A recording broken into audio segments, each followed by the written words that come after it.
जय हिंद दोस्तों, उम्मीद करता हूं कि आप सब लोग बेहतर होंगे। स्वागत है आप सभी का एक बार फिर से एससीएस एकेडमी के यूट्यूब चैनल पर। दोस्तों, इस लेक्चर में हम लोग डिस्कस कर रहे हैं भारत इतिहास पर आधारित महत्वपूर्ण प्रश्नों को, और इस प्रश्नों की हमारी एक पूरी लेक्चर श्रृंखला चल रही है जिसमें हम एक के बाद एक कई सारे लेक्चर्स को कंप्लीट कर चुके हैं। इस लेक्चर श्रृंखला में हम लोगों ने पहले प्राचीन भारत के सभी टॉपिक को खत्म किया है, फिर मध्यकालीन भारत के टॉपिक्स को खत्म किया है, और हम आधुनिक भारतीय इतिहास के इंपॉर्टेंट टॉपिक को देख रहे हैं, जिसमें आज हमारा पहला जो टॉपिक है दोस्तों आधुनिक भारत के इतिहास का, वो है यूरोपीय कंपनियों का भारत में आगमन। भारत में यूरोपीय कंपनियां जो है वो एक एक करके आती हैं, और उन सभी में ब्रिटिश ईस्ट इंडिया कंपनी जो होती है वो सक्सेसफुल होती है, और ये कंपनी अगले लगभग 150 से 200 सालों तक भारत पे राज करती है। तो इन पूरी व्यवस्था को हम इस लेक्चर में डिस्कस करने वाले हैं। दोस्तों, आप लोगों को इस लेक्चर को सुनते समय सिर्फ एक काम करना होता है, वो ये कि लेक्चर को ध्यान से सुनते रहना है और कॉपी पेन लेकर बैठना है, ताकि जो भी डेटा आपको बताया जाता है, जो भी इंपॉर्टेंट फैक्ट आपको बताया जाता है, उसको सिनॉप्सिस के रूप में शॉर्ट फॉर्म में आप नोट कर लें, ताकि एग्जाम के पहले आप उससे आसानी से अपना रिवीजन कर सकें और एग्जाम में आपका प्रश्न ना छूटे। दोस्तों, ठीक है, चलिए। और ये भी याद रखिएगा कि ये जो लेक्चर है हिस्ट्री का, ये एमपीपीएससी प्रीलिम्स के सिलेबस के यूनिट 2 के अंतर्गत आता है, और कई सारी परीक्षाएं जो एक दिवसीय होती हैं उन सभी में यहां से आपको प्रश्न जरूर देखने को मिलेगा। दोस्तों, तो बहुत इंपॉर्टेंट लेक्चर सीरीज है, जब भी आप देखते हैं तो उसको ध्यान से देखना है, ठीक है। तो चलिए शुरू करते हैं इस लेक्चर को, जिसमें आज का आपका पहला प्रश्न है दोस्तों, सूची 1 को सूची 2 से सुमेलित करना है, जिसमें सूची के नीचे दिए गए कोड जो है उनका सही उत्तर का चयन किया जा सकेगा। तो इस आधार पर आपको इस कोड को चुनना है, और यहां पर आपको व्यापारिक कंपनी दी हुई है, दूसरी तरफ इनका स्थापना वर्ष दिया हुआ है। हम इस क्वेश्चन को तो डिस्कस करेंगे, इसके आगे एक कदम बढ़ते हुए हम चीजों को और देखेंगे। क्यों? क्योंकि इससे रिलेटेड भी एग्जाम में क्वेश्चन देखने को मिल सकता है, पर्टिकुलर एक एक फैक्ट से रिलेटेड एग्जाम में क्वेश्चन देखने को मिल सकता है, और इसके अलावा कुछ और डेटा है इससे रिलेटेड जो एग्जाम में आ सकता है। तो हम पूरे को कंप्लीट स्टडी इसमें करने वाले हैं। सबसे पहले हम इन तथ्यों को देखते हैं। तो यहां पर पुर्तगाली ईस्ट इंडिया कंपनी जो इसकी स्थापना 1498 में होती, बिल्कुल सही है। ब्रिटिश ईस्ट इंडिया कंपनी की स्थापना सन 1600 में होती, 31 दिसंबर सन 1600 को। ब्रिटेन की महारानी एलिजाबेथ जो होती हैं वो इसको 15 साल के व्यापार का एकाधिकार का चार्टर प्रदान करती हैं, और कहीं ना कहीं यहाँ पर कंपनी की स्थापना होती है।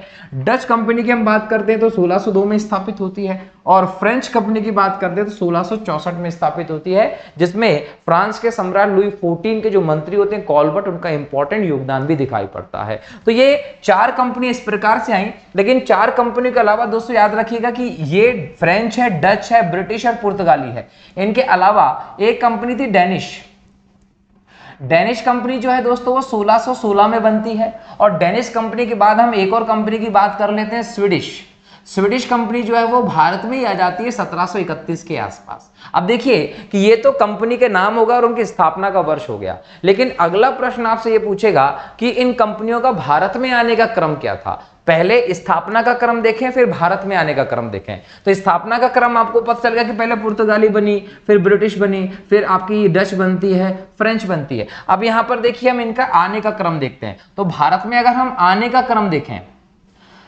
आने का क्रम अलग था इनका। सबसे पहले भारत में कौन आते हैं? सबसे पहले भारत में आते हैं कौन? पुर्तगाली, ठीक है। उसके बाद भारत में आने का काम करते हैं Dutch. British company Dutch company से पहले बनी थी, लेकिन ब्रिटिश कंपनी का कोई व्यक्ति भारत में 1608 में आता है, और डच कंपनी जो होती है दोस्तों इसकी आपके भारत में पहले से ही फैक्ट्री खुल चुकी होती है उनके आने से पहले। तो कहीं ना कहीं डच जो थे वो पहले आए। तीसरे नंबर पर हम देखें तो फिर आते हैं कौन? याद रखिएगा तीसरे नंबर पर आपको देखने को मिलते हैं ब्रिटिश। तीसरे नंबर पर जो कंपनी आती है वो ब्रिटिश होती है।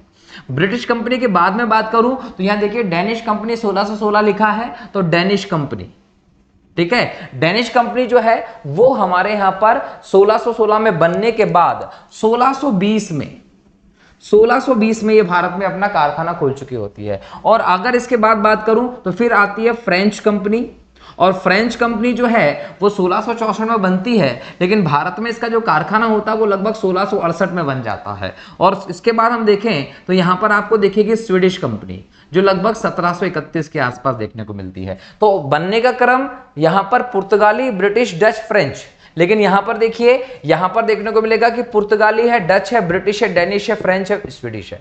तो ये इनका ये क्रम है। तो क्रम आने का याद रखिएगा और बनने का क्रम अलग याद रखिएगा, ठीक है। कौन कौन सी कंपनी कब बनी थी। अब इनके भारत में कारखानों को भी देख लीजिए कि पुर्तगाली लोग जब भारत में आए, इन्होंने 1503 में कोचीन में अपनी फैक्ट्री स्थापित की। तो एग्जाम में पूछेगा कि पुर्तगालियों की भारत में पहली फैक्ट्री कब और कहां स्थापित हुई, तो कोचीन में 1503 में इन्होंने स्थापित करी थी। अगर मैं ब्रिटिश की बात करूं तो ब्रिटिश की 1611 में और 1613 में फैक्ट्री दिखाई पड़ती है। 1611 में कहां, ये मसूलीपट्टनम में है, जो मसूलीपट्टनम है यहां पर है, और 1613 में सूरत में है। ये मसूलीपट्टनम की दक्षिण भारत की थी और सूरत की पश्चिम भारत की थी। हुगली में इनकी पूर्वी भारत की पहली फैक्ट्री खुलती है 1651 में। तो 1651 में हुगली में पूर्वी थी, 1613 में सूरत में पश्चिमी थी, और 1611 में दक्षिण में इनकी फैक्ट्री खुली थी अंग्रेजों की। ईस्ट इंडिया कंपनी की बात करूं दोस्तों डच की, तो डच लोग जो भारत में आने के क्रम में दूसरे नंबर पर थे। याद रखिएगा, डच भारत में आने के क्रम पे दूसरे नंबर पे थे, लेकिन इनकी भारत में 1605 में फैक्ट्री खुली थी। कहां पर, मसूलीपट्टनम में। तो मसूलीपट्टनम में 1605 में डच लोगों की फैक्ट्री खुल चुकी थी। और फ्रेंच की मैं बात करूं दोस्तों, तो फ्रेंच जो कंपनी है इसकी फैक्ट्री भारत में खुलती है 1668 में सूरत में। तो फ्रेंच फैक्ट्री 1668 में सूरत में, डच फैक्ट्री 1605 में मसूलीपट्टनम में, ब्रिटिश फैक्ट्री 1611 में दक्षिण में मसूलीपट्टनम में, 1613 में पश्चिम में सूरत में, और 1651 में पूर्व में बंगाल में खुलती है, ठीक है, हुगली क्षेत्र में। और पुर्तगाली ईस्ट इंडिया कंपनी 1503 में कोचीन में। और अगर डेनिश की बात करूं दोस्तों, तो डेनिश कंपनी की लगभग 1620 में त्रावणकोर में खुलती है, ठीक है। तो ये अलग अलग कंपनियों का भारत आगमन का भी ईयर हो गया, इनकी कंपनियों की स्थापना का वर्ष भी हो गया, और भारत में इनकी कहां कहां पर पहली कोठियां फैक्ट्री ओपन होती हैं वो भी हो गया। तो इस प्रकार से आपका अब कोई भी क्वेश्चन यहां से पूछ ले, मेरे हिसाब से आपसे बन जाना चाहिए।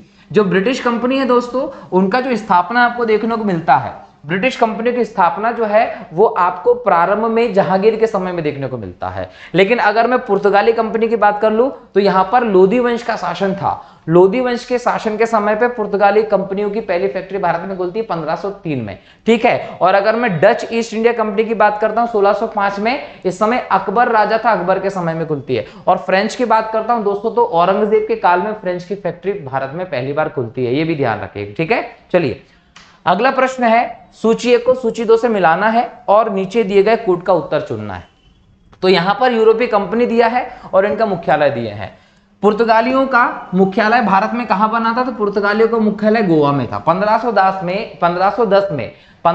में पुर्तगालियों ने बीजापुर के सुल्तान से गोवा को जीत लिया था और उसके बाद इसको मुख्यालय बनाया था। ब्रिटिश कंपनी का मुख्यालय कलकत्ता में था, डच ईस्ट इंडिया कंपनी का मुख्यालय नागपट्टनम में था, और फ्रेंच ईस्ट इंडिया कंपनी का मुख्यालय पौंडीचेरी में था। तो देखिए मुख्यालय भी आप लोगों को याद करना है और इस आधार पर आप इन सूचकूट को मिला सकते हैं। जैसे ए का पहला है, बी का दूसरा है, सी का तीसरा है, डी का चौथा है। तो यहां पर देखिए ए का पहला, बी का 2, सी का 4, सॉरी ए का 1, बी का 2, सी का 3, डी का 4। तो बी आपका यहां पर सही उत्तर हो जाएगा। ऊपर जो जोड़ी बनाए उस जोड़ी के हिसाब से नीचे कूट के ऑप्शन को चुन लिया कीजिए, तो आसानी से आप सही उत्तर लगा देंगे, ठीक है। अगला प्रश्न है, निम्न में से किस यूरोपीय व्यापारिक कंपनी का मध्यकाल में भारत आगमन हुआ, तो पुर्तगाली, British, Dutch, Danish, French, Flanders, Swedish, सभी के सभी भारत आए थे मध्यकाल में, ठीक है। वह पुर्तगाली कौन था जिसने गोवा पर अधिकार कर लिया था दोस्तों, तो याद रखिएगा भारत आने वाला पहला पुर्तगाली कौन, वास्को डी गामा। आगे हम इसके बारे में डिटेल में देखेंगे। वास्को डी गामा कब आया, 1498 में। ये जब भारत आया, भारत आने का समुद्री मार्ग खोज लिया गया, ये भी याद रखिएगा, यूरोप से भारत तक का। अब यहां पर एक इंपॉर्टेंट फैक्ट देखिए कि 1503 में कोचीन में पहली पुर्तगाली कंपनी बनती है और इसके बाद इनकी महत्वाकांक्षा बढ़ जाती है। ये चाहते हैं कि भारत में ईसाई धर्म का प्रचार प्रसार करें, ये चाहते हैं कि भारत से व्यापार ज्यादा से ज्यादा करके लाभ कमाएं, ये चाहते हैं कि भारत में अपना साम्राज्य स्थापित कर लें। इन्होंने अलग अलग टारगेट सेट किए और उन टारगेट को पूरा करने के लिए उन्होंने 1505 से भारत में क्या किया, वायसराय सिस्टम लागू कर दिया। ये वायसराय सिस्टम जब लागू किया तो 1505 से लेकर 1509 तक भारत में इन्होंने क्या किया, अल्मेड़ा फ्रांसिस दी अल्मेड़ा जो है इसको भारत में पहला वायसराय बनाकर भेजा। तो भारत में पुर्तगालियों का पहला वायसराय फ्रांसिस्को दी अल्मेड़ा बनता है और ये भारत में वायसरायशिप के अंतर्गत बोल सकते हैं ब्लू वाटर पॉलिसी जिसको आप शांत जल की नीति कहते हैं उसको लागू करता है, ठीक है, और अपना प्रभाव जमाता है। अब इसके बाद आता है सेकंड नंबर पर हम बात करें तो 1509 से लेकर 1515 के बीच में ये पुर्तगाली वायसराय होता है अल्बुकर्क। ये अल्बुकर्क जो होता है दोस्तों, ये सेकंड वायसराय होता है 1509 से 1515 तक, और ये वायसराय बना। इसने क्या किया, इसको आप भारत में पुर्तगालियों के साम्राज्य का वास्तविक संस्थापक कहते हैं। एग्जाम में क्वेश्चन पूछेगा आप लोगों से कि पुर्तगाली साम्राज्य का वास्तविक संस्थापक कौन था, तो आपका उत्तर होना चाहिए अल्फांसो डी अल्बुकर्क। पुर्तगाली साम्राज्य का भारत में संस्थापक कौन था, तो फ्रांसिस डी अल्मेडा। वास्तविक संस्थापक कौन था, अल्फांसो डी अल्बुकर्क। क्यों, क्योंकि इसने 1510 में बीजापुर के जो सुल्तान थे, जो बीजापुर के सुल्तान थे, इनसे किसको जीता था, गोवा को जीता था, और बाद में जाकर ये गोवा पुर्तगालियों का भारत में एक मुख्यालय बन गया था, ये याद रखिएगा। और ये भी याद रखिएगा कि बीजापुर के जो सुल्तान, उनका नाम था यूसुफ आदिल शाह। यूसुफ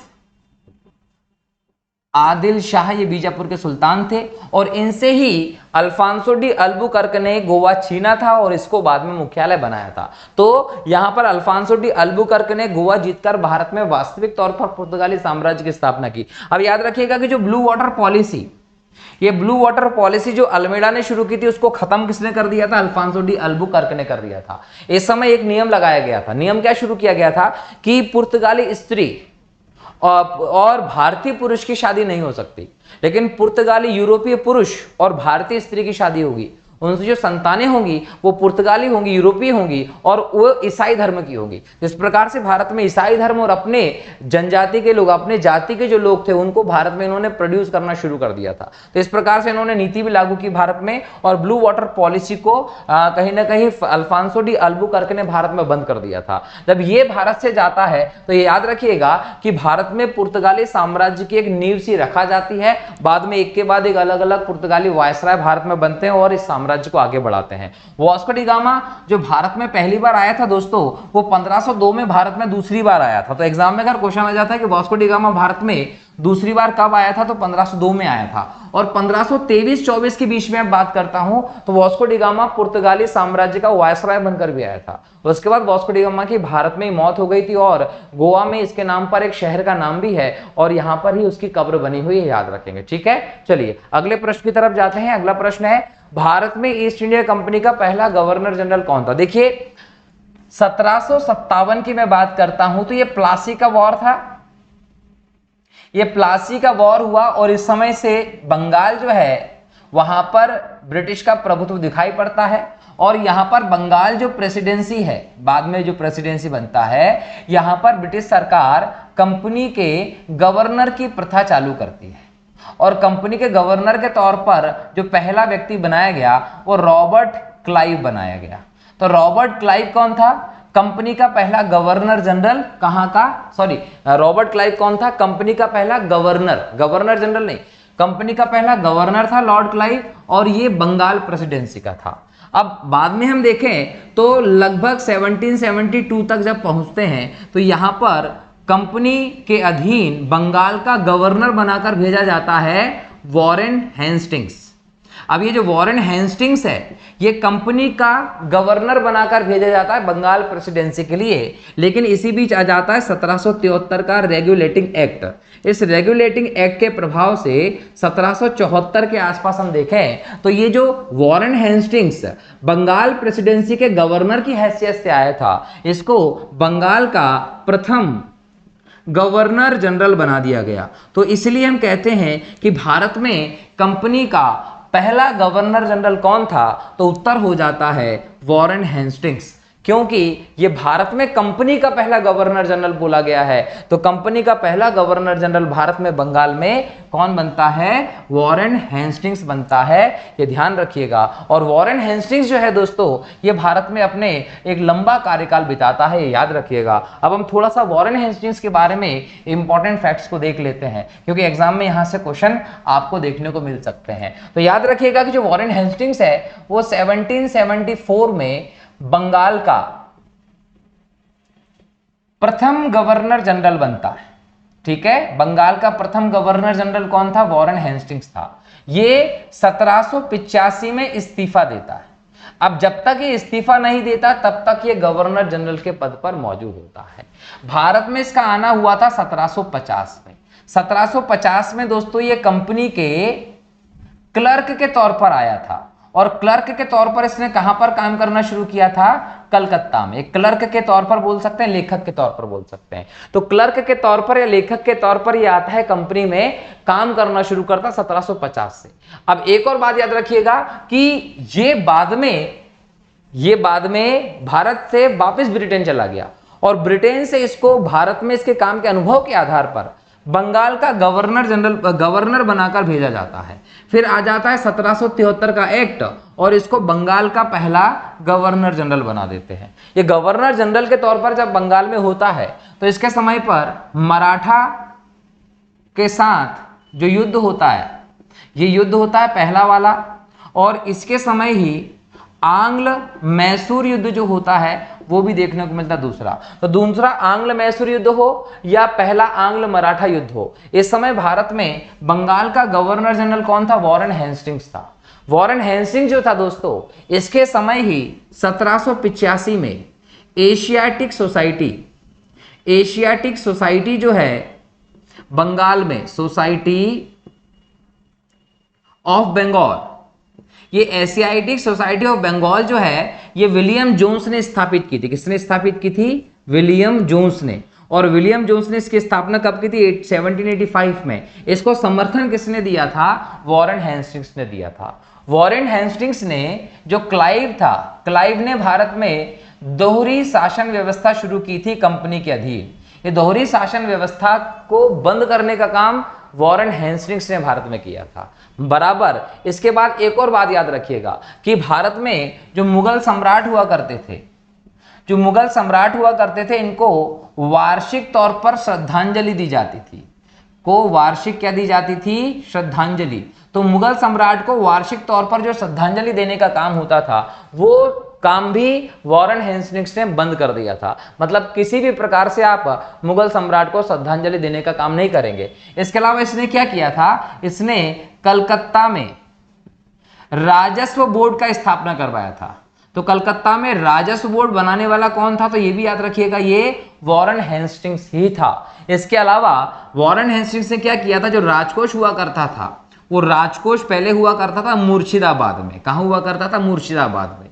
ये मुर्शिदाबाद में कहीं ना कहीं बोल सकते हैं कि ये बंगाल के नवाब के समय से था। तो मुर्शिदाबाद से उस राजकोष को ये कहां ले गया? कलकत्ता ले गया। क्यों? क्योंकि कलकत्ता उस समय बंगाल की राजधानी हुआ करती थी। तो कलकत्ता राजकोष ले गया ताकि उसकी सेफ्टी हो सके।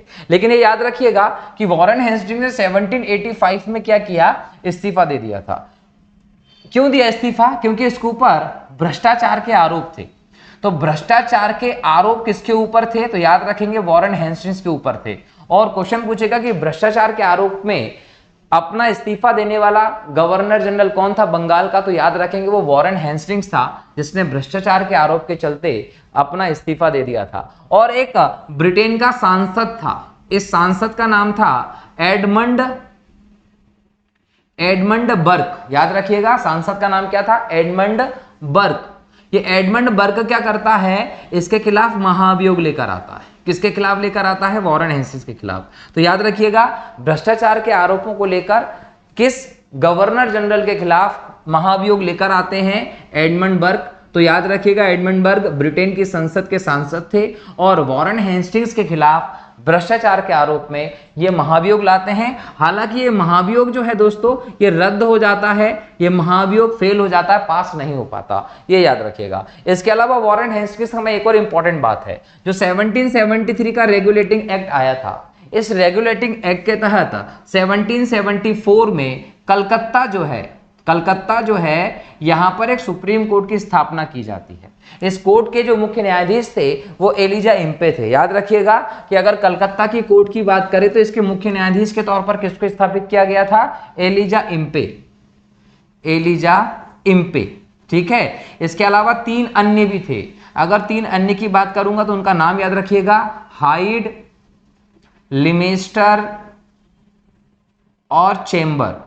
तो हाइड, लिवेस्टर और चेंबर जो थे ये 3 अन्य न्यायाधीश भी थे। मतलब वॉरेन हेस्टिंग्स के समय भारत में न्यायिक व्यवस्था का प्रारंभ होता है और वॉरेन हेस्टिंग्स वो व्यक्ति था जिसके समय भारत में दीवानी और फौजदारी न्यायालय की स्थापना का भी काम शुरू होता है। तो इस प्रकार से हम बोल सकते हैं कि वॉरेन हेस्टिंग्स जो था वो भारत में बंगाल प्रेसिडेंसी का पहला गवर्नर जनरल के तौर पर काम किया, लंबे समय तक काम किया, और कहीं ना कहीं इसने भारत में कई सारे काम भी करवाए थे। ये आप लोगों को ध्यान रखना है। अगला प्रश्न है दोस्तों आपका, निम्नलिखित में से किस यूरोपीय ने भारत में सबसे पहले अपना व्यापार फैलाया और भारत को प्रभावित किया? तो ध्यान रखिएगा, भारत में सबसे पहले आते हैं पुर्तगाली। याद रखिए 14वीं शताब्दी की मैं बात करूं तो जो पश्चिमी यूरोप से लेके भारत आने तक का जो व्यापारिक मार्ग था, उस व्यापारिक मार्ग में बाधा उत्पन्न हुई।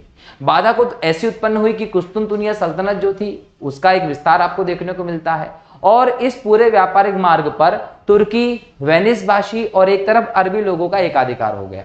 अब पश्चिमी यूरोप के जो देश थे वो व्यापार नहीं कर पा रहे थे, उनको ज्यादा नुकसान था। इन नुकसान में स्पेन और पुर्तगाल के लोग ज्यादा आगे थे, तो इन्होंने कहीं ना कहीं अपनी आवश्यकताओं के चलते नए भौगोलिक खोजों की तरफ अपना ध्यान बढ़ाया, और कहीं ना कहीं यहाँ एक पुनर्जागरण की भी आपको स्थिति देखने को मिली थी, जिसने इन भौगोलिक खोजों को और बढ़ाया, क्योंकि नए आविष्कार होते जा रहे थे।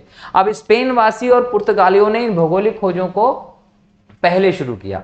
स्पेन के व्यक्ति की मैं बात करूं तो 1492 में स्पेन का कोलंबस जो है वो ईस्ट के देशों के साथ समुद्री व्यापारिक मार्ग की खोज के लिए निकला, लेकिन ये रास्ता भटक कर कहां पहुंच गया? ये अमेरिका पहुंच गया।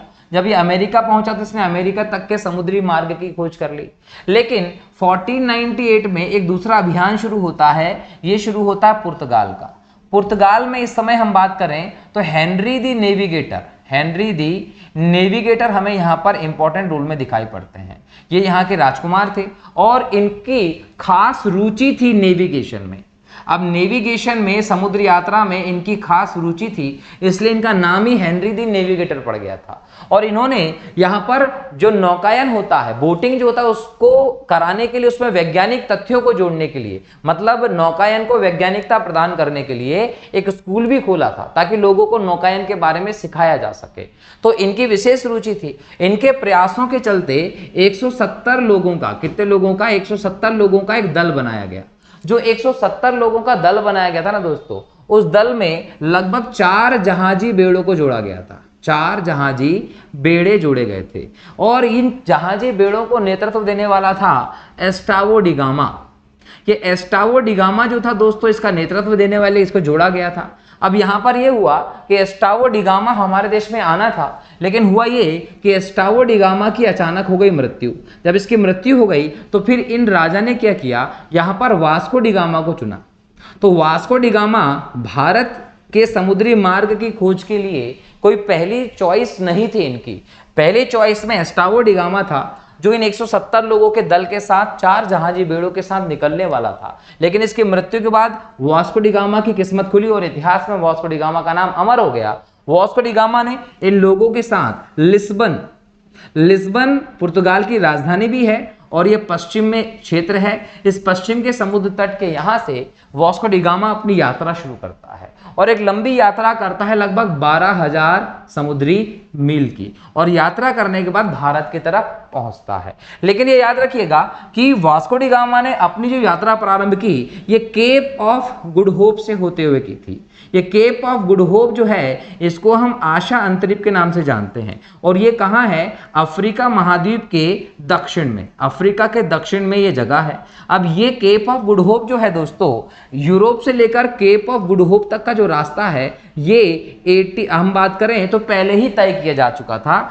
हम बात करें 1486 से 88 के बीच में, 1486 से 88 के बीच में यहां से यहां तक का रास्ता तय किया जा चुका था। मतलब आपको अफ्रीका के दक्षिण में केप ऑफ गुड होप तक का रास्ता पता था, और ये करने वाला व्यक्ति था बार्थोलुमिया डियाज। ये बार्थोलुमिया डियाज जो था, ये पहले ही यहां तक की यात्रा कर चुका था, केप ऑफ गुड होप तक की। इसका मतलब यहां तक के मानचित्र जो थे वो पहले से इनके पास थे। तो यहां तक का रास्ता फॉलो करके बाद में मेडागास्कर और अफ्रीका महाद्वीप के इधर से होते हुए अरब सागर के रास्ते से वास्को डी गामा और उसकी टीम पहुंचती है 17 मई 1498 को कहां?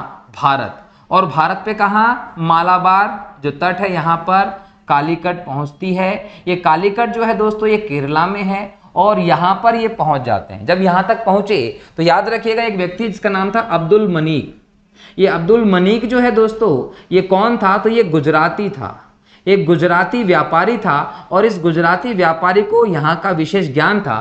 तो अब्दुल मनीक ने वास्को डी गामा का पथ प्रदर्शन का काम किया, इनकी सहायता करने वाला व्यक्ति भी था, तो ये याद रख लीजिएगा। तो अब्दुल मनीक का नाम याद रखिए। अब 17 मई को ये कहाँ पहुंचते हैं? केरल के कालीगढ़ पे। यहाँ पर चेर राजा, जिनकी उपाधि जमोरिन हुआ करती थी, इन्होंने वास्को डी गामा का स्वागत किया और वास्को डी गामा ने जमोरिन की कहीं ना कहीं अनुमति के साथ ही अपने व्यापार का प्रारंभ किया। और इसने जो व्यापारिक गतिविधि का प्रारंभ किया उसमें इसने मसाले का व्यापार किया और अंत में यहां से मसाले खरीदकर ये कहां ले जाता? यूरोप। और यूरोप में उन मसालों को 60 गुना फायदे पर बेचता है। कहीं ना कहीं ये फायदा जब देखा दूसरे लोगों ने तो वो इस चीज से बहुत ज्यादा अट्रैक्ट हुए और कहीं ना कहीं उन्होंने भारत आने का निश्चय किया और धीरे धीरे करके ये सारी चीजें, खबर जो थी वो उधर के पूरे क्षेत्रों में फैल गई और फिर यूरोपीय शक्तियों ने भारत आने और इंडोनेशिया जैसे आइलैंड्स की तरफ आने का निश्चय किया और एक के बाद एक विदेशी शक्तियां आती चली गई। लेकिन यहाँ पर प्रश्न क्या है? किस यूरोपीय ने भारत में सबसे पहले अपना व्यापार फैला और प्रभावित किया? तो वो पुर्तगाली थे और पुर्तगालियों का ऐसे भारत में आगमन हुआ। अब देखिए कि यहां पर वास्को डी गामा आ गया और लगभग 1499 के आसपास वास्को डी गामा भारत से चला भी गया।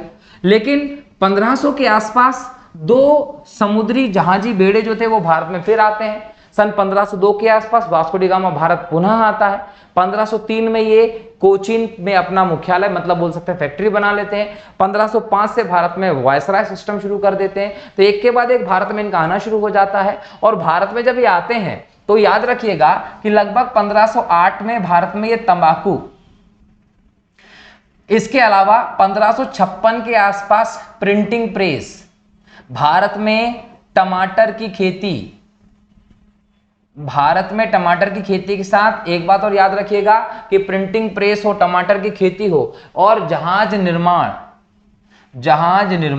इस सब चीजों का जो कला है इसका प्रारंभ भारत में पुर्तगाली करते हैं। तो पुर्तगालियों की देन ये सब चीजें हमारे देश में है। अब जब पुर्तगाली आए तो इन्होंने क्या किया कि हिंद महासागर का जो पूरा क्षेत्र है, इस क्षेत्र पे जो समुद्री मार्ग है इस पर अपना कब्जा कर लिया, समुद्री मार्ग पर अपना कब्जा कर लिया और अपना कर लिया यहाँ पर एकाधिकार स्थापना। और एकाधिकार इस प्रकार से स्थापित कर दिया कि यहाँ पर इन्होंने कार्टेज, याद रखिएगा कि यहाँ पर इन्होंने कार्टेज सिस्टम लागू किया। ये कार्टेज सिस्टम एक प्रकार का आज्ञा पत्र होता था कि अगर किसी को भी इस व्यापारिक मार्ग का प्रयोग करके व्यापार करना है तो उन्हें पुर्तगालियों से कार्टेज लेना पड़ेगा, मतलब आज्ञा पत्र लेना पड़ेगा जिसका एक निश्चित शुल्क चुकाना पड़ेगा। बिना उसके आप इस क्षेत्र से व्यापार नहीं कर सकते थे। ये इसलिए भी किया था इन्होंने क्योंकि इस क्षेत्र से व्यापार बहुत ज्यादा होता था और कुछ अवैध समुद्री लुटेरों का यहाँ पर प्रकोप था, तो उनको नियंत्रण करने का काम भी पुर्तगालियों ने इस क्षेत्र में किया था। इसलिए ये कार्टेज सिस्टम करते थे और कार्टेज सिस्टम इतना ज्यादा प्रभावी था कि भारत का उस समय का जो मुगल सम्राट था अकबर, उसने भी इस प्रणाली को कहीं ना कहीं बोल सकते हैं कि लिया था व्यापार की अनुमति की दृष्टि से। ठीक है, तो ये पुर्तगालियों का भारत में आना, साम्राज्य फैलाना और भारत में अपने प्रभाव को बढ़ाना था। याद रखिएगा पुर्तगाली भारत आने वाली पहली विदेशी शक्ति थी और ये भारत से बाहर जाने वाली भी अंतिम विदेशी शक्ति थी। तो सबसे पहले भारत में आए और सबसे बाद में भारत से गए। जब इनके भारत से जाने की बात थी दोस्तों तो ये जाने को तैयार ही नहीं थे, तो हम लोगों ने सैनिक कार्यवाही के माध्यम से 1961 में पुर्तगालियों से गोवा और इस क्षेत्र को हमने खाली करवाया था, ये भी याद रखिएगा। ठीक है, अगला प्रश्न है अंग्रेज जिसने सम्राट जहांगीर के दरबार में आकर भेंट की थी। तो याद रखिएगा अगर हम इनमें से बात करें तो वो था टॉमस रो। टॉमस रो 1615 में अजमेर में, कहा अजमेर में जहांगीर से मिलता है। अगर क्वेश्चन पूछे कि टॉमस रो की जहांगीर से मुलाकात कहां हुई थी, अजमेर में हुई थी। और यह भी याद रखिएगा कि ब्रिटेन के सम्राट जेम्स प्रथम जो थे इनका राजदूत बनकर आया था कौन, टॉमस रो। और ये चाहता था कि भारत के अन्य क्षेत्रों में भी कंपनी को व्यापारिक करने की जो फैक्ट्री खोलने की अनुमति मिल जाए। और टॉमस रो ने भारत के सभी भागों में, याद रखिएगा भारत के सभी भागों में फैक्ट्री खोलने की अनुमति प्राप्त कर ली थी। अगर भारत के सभी भागों में फैक्ट्री खोलने की अनुमति किसी को मिली थी तो वो किसको मिली थी, टॉमस रो को मिली थी। हालांकि इसके पहले जहांगीर के दरबार में ही 1608 में कौन आता है, कैप्टन हॉकिंस आता है।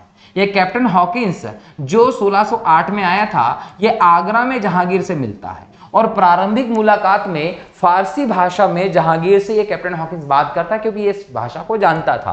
तो ऐसे में कहीं ना कहीं जहांगीर से प्रभावित तो होता है, लेकिन जहांगीर इसे व्यापारिक अनुमति देने से मना कर देता है। लेकिन भारत का जो पश्चिम का तट होता है, यहाँ पर पुर्तगालियों से जहांगीर मुगलों के कुछ जहाज को छुड़वा देता है। कौन? Captain Hawkins. याद रखिएगा कि आगरा से निकलकर पश्चिम में आता है कैप्टन हॉकिंस, और यहां जैसे ही आता है तो यहां पर पुर्तगालियों से मुगलों के कुछ जहाजों को हॉकिंस छुड़वाता है। जब छुड़वाता है तो इस बात की सूचना जहांगीर को पड़ती है। जहांगीर इससे खुश होता है, और खुश होकर जहांगीर लगभग हम बात करें 1611 के आसपास अनुमति दे देता है कैप्टन हॉकिंस को, किस बात की? कि आप व्यापार कर सकते हैं। साथ ही साथ इसको 400 का मनसब भी प्रदान करता है खुश होकर जहांगीर, और 400 का मनसब प्रदान करने के साथ साथ इसे इंग्लिश खान की उपाधि भी देता है। तो इंग्लिश खान किसे कहा गया? कैप्टन हॉकिंस को जहांगीर के द्वारा कहा गया था। तो कैप्टन हॉकिंस जहांगीर से आगरा में मिलता है और पहले स्तर पर भारत में फैक्ट्री खोलने की अनुमति प्राप्त करता है, व्यापार की अनुमति प्राप्त करता है।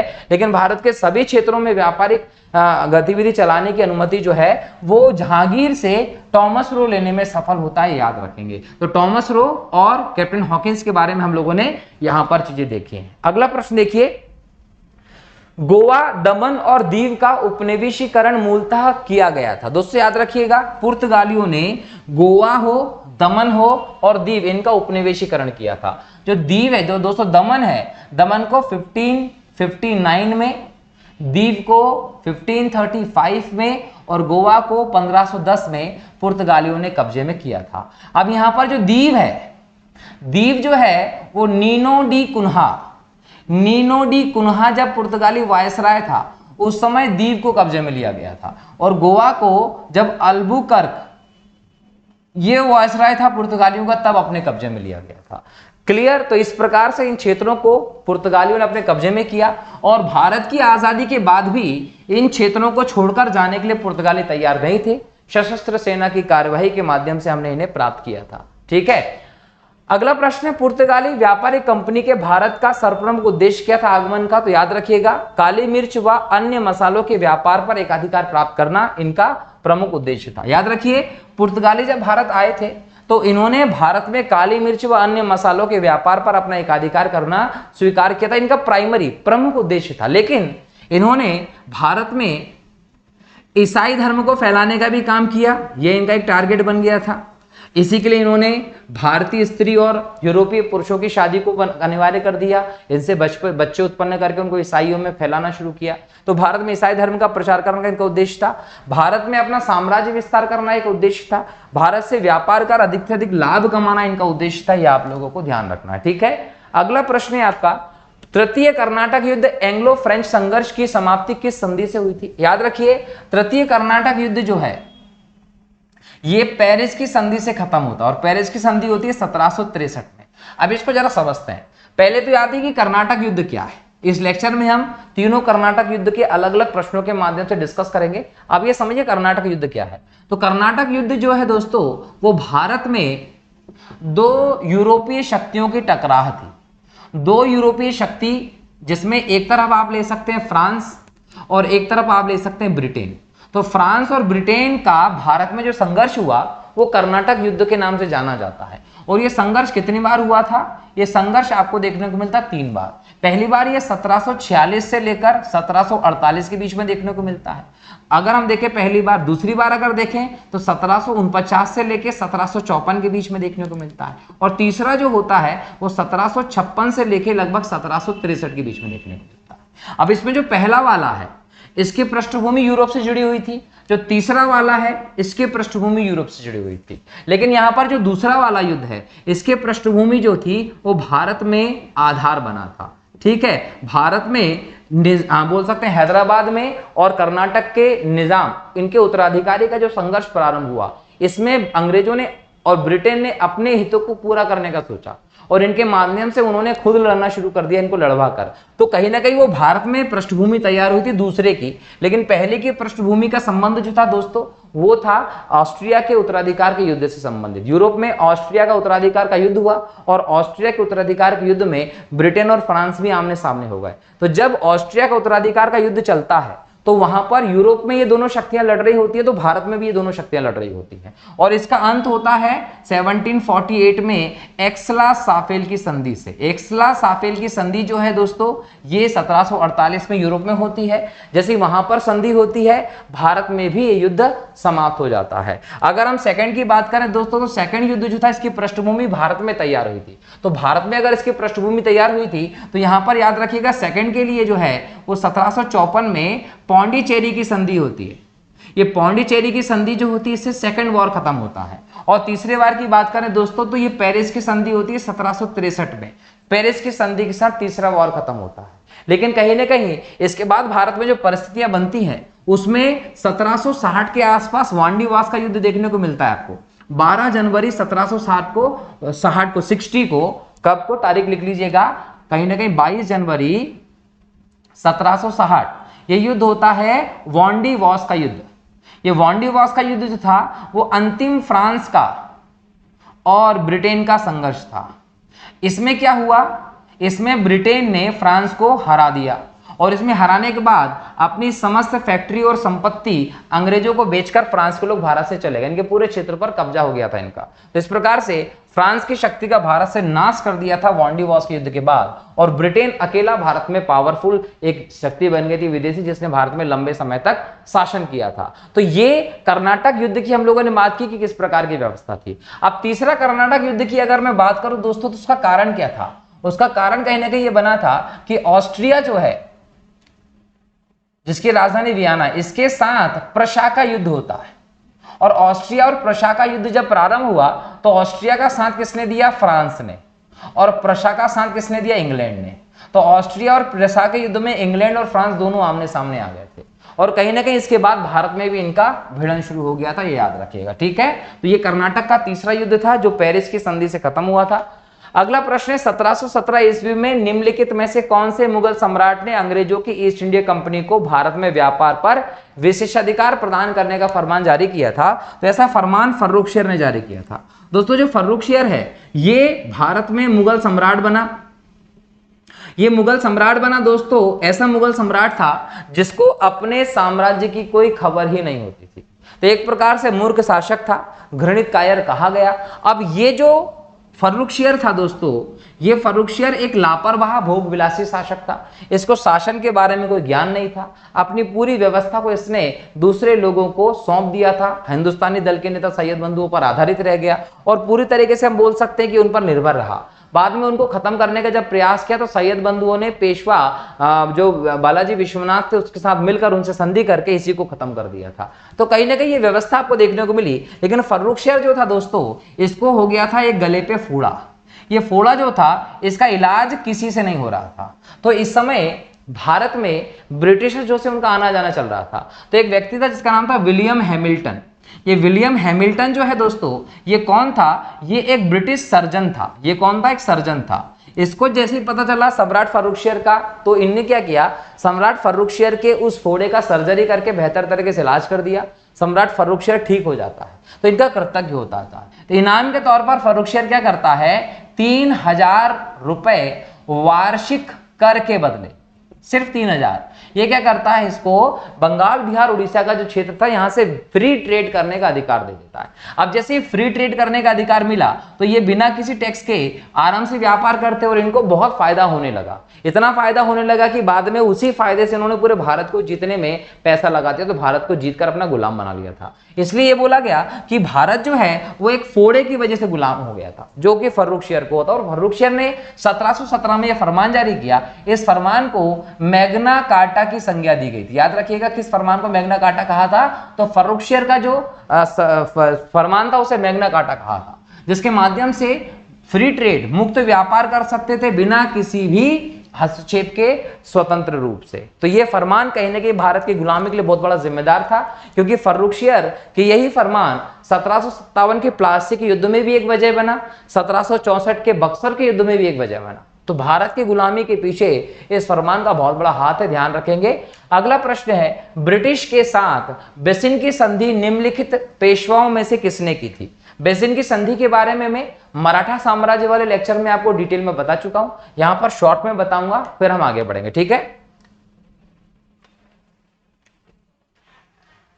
तो बेसिन की संधि जो है दोस्तों वो बाजीराव सेकंड करता है, और बाजीराव सेकंड ये संधि करता है 1802 में। और इस समय ब्रिटेन का जो वायसराय होता है भारत में वो होता है वेलेजली। और वेलेजली जो है भारत में क्यों फेमस रहा? वेलेजली भारत में इसलिए फेमस रहा, एक तो इसके समय पर चौथा आंग्ल मैसूर युद्ध हुआ था, वो खत्म हो गया था और टीपू सुल्तान मारा गया था और मैसूर पर इन्होंने कब्जा कर लिया था। दूसरा ये था कि शिशुवध प्रथा, शिशुवध प्रथा में वेलेजली का एक इंपॉर्टेंट योगदान दिखाई पड़ता उसको खत्म करने में। और वेलेजली अपनी सहायक संधि के लिए स्वीकार हुआ था, जिससे भी ये सहायक संधि स्वीकार करते थे उनके यहाँ पर एक ब्रिटिश रेजिमेंट रख दी जाती थी। पहले उनको भरोसा दिया जाता था कि आपके इंटरनल मैटर्स में कोई इंटरफेयर नहीं करेंगे, लेकिन बाद में हस्तक्षेप कर करके उस राजा के क्षेत्र को हड़प लिया जाता था। तो ब्रिटिश साम्राज्य विस्तार की एक महत्वपूर्ण नीति के तौर पर आप वेलेजली की सहायक संधि को देखते हैं। और सहायक संधि जो है वो एक इंपॉर्टेंट कारण बनती है मराठाओं और अंग्रेजों के बीच में दूसरे युद्ध के होने का। बाजीराव सेकंड जो था दोस्तों ये थोड़ा सा परेशान था। ये परेशान किस वजह से था? ये परेशान इस वजह से था कि जो 12 मासी परिषद है वो भारत में मराठा पेशवा के लिए बनाई गई, वो अल्पवयस्क था तो उसके संरक्षण के लिए बनाई गई थी माधवराव टू के समय। अब कहीं ना कहीं 12 मासी परिषद में नाना फडणवीस जी और महादजी सिंधिया का एक प्रभाव देखने को मिलता था। अब यहां पर इंपॉर्टेंट बात यह रही कि बाजीराव टू भी इससे परेशान था। अब बाजीराव टू ने क्या करा, देखा कि महादजी सिंधिया और नाना फडणवीस 1800 ईस्वी तक इनकी मृत्यु हो चुकी है। जब इनकी मृत्यु हुई तो बाजीराव टू ने सोचा कि भाई मैं तो स्वतंत्र हो चुका हूं, इच्छा से काम करूंगा तो स्वेच्छाचारी शासक बन जाएगा। लेकिन यहां पर आपको एक तरफ तो सिंधिया देखने को मिल रहे हैं और सिंधिया के अलावा दूसरी पावर यहां पर इंपॉर्टेंट आपको होलकर देखने को मिल रहे हैं। अब इन दोनों ने सोचा कि बाजीराव टू को अब हम हमारे नियंत्रण में ले लेंगे। बाजीराव टू सोच रहा है कि वो इनको अपने नियंत्रण में ले लेगा। दोनों एक दूसरे को नियंत्रण में करने की बात करते हैं। लेकिन यहां पर सिंधिया और होलकर को जब पता चलता है इसके बारे में तो ये क्या करते हैं, दोनों एक गुट बना लेते हैं और एक गुट बनाकर इस पे चढ़ाई करते हैं, इसके पास आने का प्रयास करते हैं। अब बाजीराव टू को डर लगता है तो इसको डर लगता है तो ये 1802 में किसके पास चला जाता है, अंग्रेजों के पास चला जाता है। अंग्रेजों के पास जाता है इस समय अंग्रेजों के पास कौन है, वेलेजली है। तो वेलेजली से ये क्या करता है, संधि करता है। कौन सी संधि करता है, बेसिन की संधि करता है। और बेसिन की संधि के साथ ही बाजीराव टू जो है वो सहायक संधि को स्वीकार कर लेता है। फिर आपको एग्जाम में एक फैक्ट दे देते हैं कि वह मराठा पेशवा कौन था जिसने सहायक संधि को स्वीकार किया था। तो सहायक संधि को स्वीकार करने वाला पहला मराठा पेशवा कौन था, बाजीराव सेकंड था। यह भी आप लोगों को ध्यान रखना है। तो इस प्रकार से बाजीराव टू ने बेसिन की संधि के माध्यम से अंग्रेजों की अधीनता स्वीकार करी। लेकिन यहां पर सिंधिया लोग जो थे, होलकर जो थे, उनको ये बेसिन की संधि और सहायक संधि से संतुष्टि नहीं थी। वो नहीं चाहते थे कि ऐसा हो, तो उन्होंने इसके खिलाफ जाने का प्रयास किया। और इसके खिलाफ जाने के प्रयास में 1803 से 1805 के बीच में हो जाता है दूसरा आंग्ल मराठा युद्ध वेलेजली के समय पे। अब ये दूसरा आंग्ल मराठा युद्ध जो हुआ इसमें सिंधियाओं की भी हार हुई और अंततः होलकरों की भी हार होती है। ठीक है, तो अगला प्रश्न है, ईस्ट इंडिया कंपनी के नेतृत्व में रॉबर्ट क्लाइव का उत्तराधिकारी निम्नलिखित में से कौन था? तो याद रखिए रॉबर्ट क्लाइव का उत्तराधिकारी जो था निम्नलिखित में से वो हुआ था वॉरेन हेस्टिंग्स। रॉबर्ट क्लाइव जो है उसका उत्तराधिकारी भारत में कौन होता है, वॉरेन हेस्टिंग्स होता है। वॉरेन हेस्टिंग्स भारत में रॉबर्ट क्लाइव का उत्तराधिकारी कैसे बनता है वो याद रखना है। वो बनता है कैसे, उसको याद रखिए कि रॉबर्ट क्लाइव भारत आता है और भारत कब आता है, ये 1744 में। 1753 तक ये भारत में एक क्लर्क की हैसियत से अपनी सर्विस देता है। तो भारत में रॉबर्ट क्लाइव 1744 से 1753 तक एक क्लर्क के तौर पर अपनी सर्विस देता है। इसके बाद क्या होता है, एडमिरल वॉटसन, ये एडमिरल वॉटसन के साथ मिलकर भारत पुनः आता है एक सेना लेकर और क्या करता है, ये कलकत्ता जो है, कलकत्ता पर पुनः अपना कब्जा करता है। अब कलकत्ता पर पुनः कब्जा क्यों कर रहा है, याद रखिए कि सिराजुद्दौला ने फोर्ट विलियम पर आक्रमण करके वहां के किलेदार और सबको भगा दिया था। यह मैंने पढ़ाया है आप लोगों को और आगे लेक्चर्स में आएगा, दोबारा से इसको समझेंगे। तो कहीं ना कहीं कलकत्ता के फोर्ट विलियम और इन क्षेत्रों पर सिराजुद्दौला ने अंग्रेजों की गतिविधियों के कारण आक्रमण करके उस पर कब्जा कर लिया और इस वजह से अंग्रेजों को वहां से जैसे निष्कासित किया तो इस पूरे क्षेत्र पर बंगाल के नवाब सिराजुद्दौला का कब्जा हो गया। लेकिन बाद में बंगाल के नवाब सिराजुद्दौला जैसे ही अपने राजधानी में चले जाते हैं तो कहीं ना कहीं अंग्रेज ब्रिटेन से सैनिक सहायता बुलवाकर और वापस से कलकत्ता पर आक्रमण कर अपना कब्जा कर लेते हैं। इस समय एडमिरल वॉटसन इंपॉर्टेंट सैनिक अधिकारी होते हैं और रॉबर्ट क्लाइव के नेतृत्व में सेना आती है। तो रॉबर्ट क्लाइव का इंपॉर्टेंट रोल होता है यहां पर। और अंत में 1757 में 23 जून को प्लासी का युद्ध होता है। और प्लासी के युद्ध के बाद हम देखें तो बंगाल का क्षेत्र जो है ये इंपॉर्टेंट तौर पर अंग्रेजों के हाथ में आ जाता है। और यहां से हम देखते हैं कि रॉबर्ट क्लाइव की इंपॉर्टेंट रोल दिखाई पड़ता है। रॉबर्ट क्लाइव जो है इसका इस बंगाल के क्षेत्र में को जीतने में इंपॉर्टेंट रोल दिखाई पड़ा, इसलिए इसको भारत विजेता के नाम से भी जाना जाता है। और रॉबर्ट क्लाइव को एक बार नहीं दो बार भारत भेजा गया। किस उद्देश्य से भेजा गया? तो याद रखिएगा, गवर्नर के हैसियत से भेजा गया। कहां के गवर्नर के? बंगाल के गवर्नर के हैसियत से भेजा गया था। भारत में बंगाल का पहला गवर्नर कौन था? तो आपका उत्तर होता है रॉबर्ट क्लाइव था। और रॉबर्ट क्लाइव बंगाल का एक बार नहीं दोस्तों 2 बार गवर्नर होता है। 2 बार कब कब होता है? तो एक बार होता है दोस्तों याद रखिएगा 1757 से 1760 तक, और इसके बाद ये वापस चला जाता है। और फिर 1765 से लेकर 1767 तक दूसरी बार होता है। इसका मतलब ये कि 2 बार रॉबर्ट क्लाइव जो है वो बंगाल का गवर्नर के तौर पर दिखाई पड़ता है। और इस हद में इसने कई सारे इंपॉर्टेंट काम भी किए। जैसे रॉबर्ट क्लाइव ने क्या किया कि जैसे ही ये आता है तो इसने कंपनी में दोहरी व्यवस्था स्थापित की, दोहरा शासन स्थापित किया। इस शासन में इसने क्या किया? कंपनी के सैन्य काम अलग कर दिए और राजस्व संबंधी काम अलग कर दिए। और इसके अलावा इसने दूसरा काम क्या किया कि जो दोहरा भत्ता मिलता था सैनिकों को, वो दोहरा भत्ता बंद कर दिया। अब दोहरा भत्ता अगर बंद कर दिया तो याद रखिए कैसा दोहरा भत्ता? शांति काल में अलग मिलेगा, युद्ध काल में अलग मिलेगा। जैसे दोहरा भत्ता बंद किया तो इससे ब्रिटिशर्स जो सैनिक थे उनकी आमदनी पर प्रभाव पड़ा, तो इसलिए उन्होंने विद्रोह कर दिया। और ये विद्रोह गोरे सैनिकों ने किया था, इसलिए 1766 में 1766 में इस विद्रोह को आप श्वेत विद्रोह के नाम से जानते हैं, याद रखिएगा। इसके अलावा एक और बात आप लोगों को ध्यान रखना है कि रॉबर्ट क्लाइव ने जो कंपनी के कर्मचारी थे उनके उपहारों लेने पर प्रतिबंध कर दिया था। ध्यान रखिएगा कि कंपनी के जो कर्मचारी हैं, कंपनी के कर्मचारी, इन कर्मचारियों के सामने एक भ्रष्टाचार की समस्या या ये उपहार आदि लेते थे, तो इस पर रॉबर्ट क्लाइव ने क्या कर दी? रोक लगा दी। अब इस पर रोक लगा दी तो सीधी सी बात है कि कर्मचारियों को लॉस होगा। तो इसने क्या किया? सुपारी, नमक और तंबाकू, इसके व्यापारिक एकाधिकार की बात की। और उन्होंने बोला इस पर व्यापारिक एकाधिकार होगा। किसका?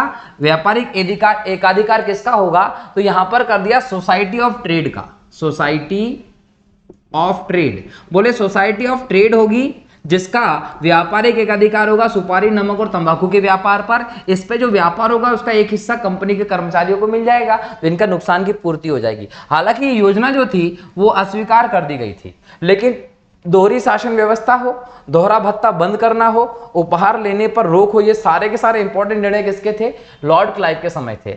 लॉर्ड क्लाइव जो है दोस्तों इस पर खुद पर भ्रष्टाचार के आरोप लगे थे, इस पर खुद पर भ्रष्टाचार के आरोप लगे थे। और कहीं ना कहीं 1774 में इन्हीं सब की वजह से इसने ब्रिटेन में जाकर आत्महत्या कर ली थी। तो ब्रिटेन जाकर आत्महत्या करने वाला बंगाल का गवर्नर जनरल कौन था? वो लॉर्ड क्लाइव था, ये याद रखिएगा।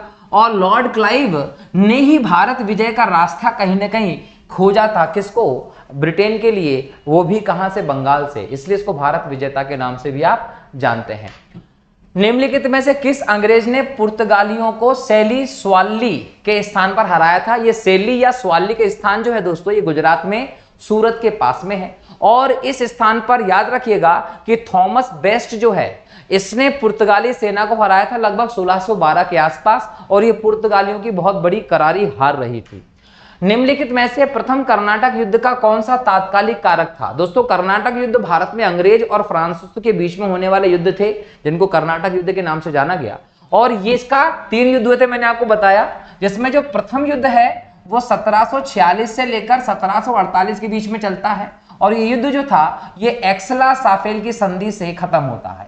एक्सला-साफेल की संधि यूरोप में होती है, ब्रिटेन और फ्रांस के बीच में, और उस संधि से कहीं ना कहीं ये युद्ध खत्म होता है और उसका रिफ्लेक्शन भारत में होता है और भारत में भी युद्ध समाप्त हो जाता है। लेकिन जब इसके कारण की बात करते हैं दोस्तों, तो ये बताया जाता है कि प्रथम कर्नाटक युद्ध का जो कारण था वो कारण बनता है यूरोप की पृष्ठभूमि पर, और ये था कहीं ना कहीं ऑस्ट्रिया की राजगद्दी के लिए जो उत्तराधिकार का युद्ध चल रहा था वो संघर्ष। उस संघर्ष में ब्रिटेन और फ्रांस भी कूद गए और आमने सामने लड़ने लगे थे। लेकिन अगर हम ये मूल कारण कहते हैं तो यहां पर तात्कालिक कारक क्या था? तात्कालिक कारक था कि अंग्रेजों द्वारा फ्रांसीसी जहाजों पर अधिग्रहण कर लिया गया था। याद रखिएगा कि अंग्रेज अधिकारी था पश्चिम में। पश्चिम में अगर मैं जाता हूं तो पश्चिम में जो पूरा क्षेत्र रहा वहां पर आपको बर्नेट जो है ये अंग्रेज अधिकारी मिलता है। ये अंग्रेज अधिकारी मिलता है। ये क्या करता है कि फ्रांसीसी जो है इनके जहाजों पर कब्जा कर लेता है।